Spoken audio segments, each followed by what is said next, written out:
Slovenian National Championships 2020, the first UCI race post-COVID, and we're going on to the final climb. The final climb is about a 20 to 25 minute effort, 8% average.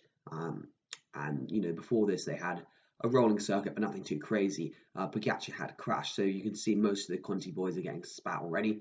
And obviously Pogacar is one of the strongest riders, goes straight on the attack, followed by Roglic, followed by Mohoric and Yanni Brajikovic. We also have Doman Novak, who also managed to bridge to this group, and everyone else is sort of just there riding hard. Stats for the climb is about 5.5 watts per kilo. For Mohoric, who finished about 40 seconds down, you can see Mohoric is there. So, it's not unbelievable numbers in some respect, but it wasn't a full gas climb. And Roglic is looking super strong at the moment. He's just setting the tempo on the front. He sort of knows it's going to be him versus Pogacar for the win. They've still got to catch the breakaway, but it was pretty obvious that was going to happen. Brajikovic, I think that's how you pronounce his name. I'm not 100% sure. And he is a Conti boy. He used to race World Tour, but I think he got done for doping, I think, on something minor. But anyway, he's back racing. He is like the leanest bloke in modern history. Check out his Instagram. He's just got this calf picture, which I've never seen a calf look so lean in my life. But he's super strong. He's been training very hard. I'm looking on Strava, it's like 30-hour weeks most of the time. He's there. So we now got another rider, which is Doman Novak for Bahrain McLaren. Pogacar puts his first proper dig in now after the initial one, and Mohoric is just riding like full but not mental, like he's not following every attack. The other guys are all pretty similar strength, you'd say. Like although he raced for a Conti team, like Brajikovic has won the Dauphiné before, obviously quite a long time ago, and obviously Pogacar and Roglic are beaters. I love this from Pogacar, just whacking a gel. We've still probably got like 10 minutes of the climb left. But yeah, whacking a gel. Luckily, this is quite good footage. It's not perfect because I had to screen record this, and the screen record always ends up messing up, which is a bit unfortunate. But yeah, what are your thoughts about Slovenian national championships? Like how it happened? I think it's pretty good that we managed to have our first national champs, and I think it bodes well for the season. At least I think people there could be races. But anyway, Roglic goes on the attack now on the sort of downhill falls flat section.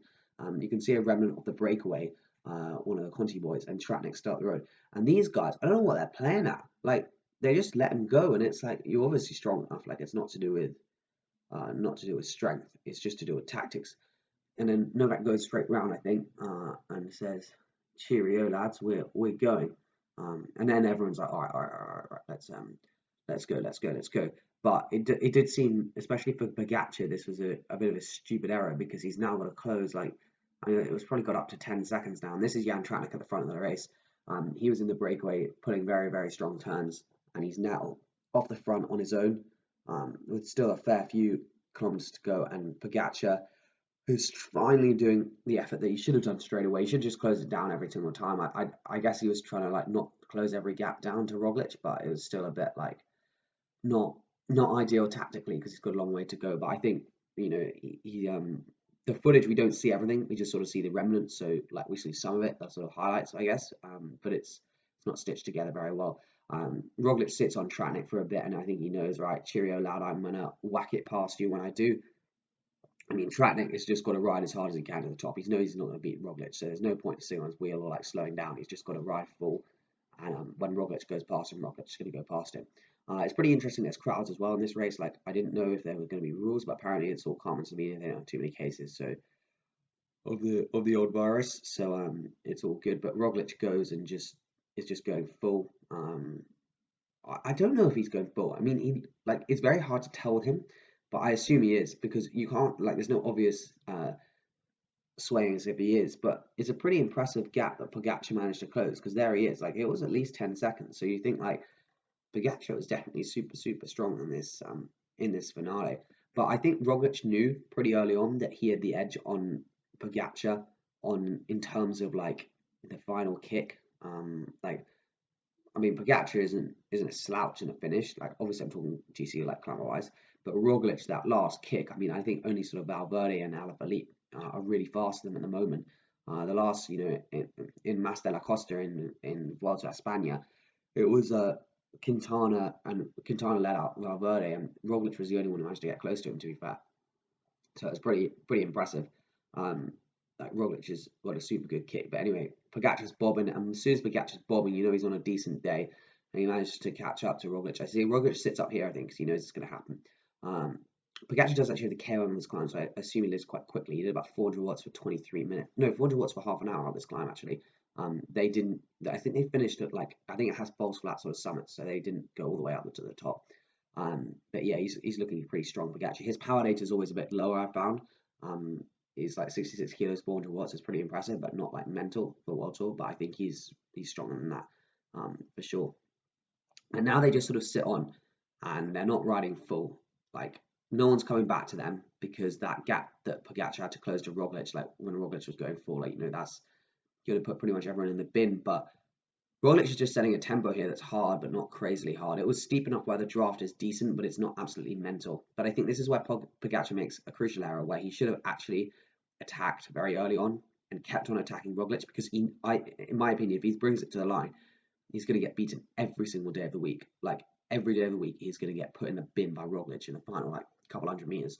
So he has to attack him. And I guess it also depends. Does he just want to sell a medal? I think Pogacar's one of those blokes who just wants to win or nothing. I mean, he's already won 3 Vuelta stages and got a podium, so I feel like this is like his only move, and he's in the saddle, and it's a bit half-hearted. Like maybe he just was suffering, and maybe he couldn't follow Roglic at the beginning or something. But I think he could have done. But I think more like I think he obviously is hurting, and maybe that's why he couldn't attack. So he's just happy to sit on. But I think tactically, if he could have attacked, I think that would the best strategy would have just been like attack, try and just drop Roglic before the finale, because I think if you bring him to the finale, there's only one result, as I said before.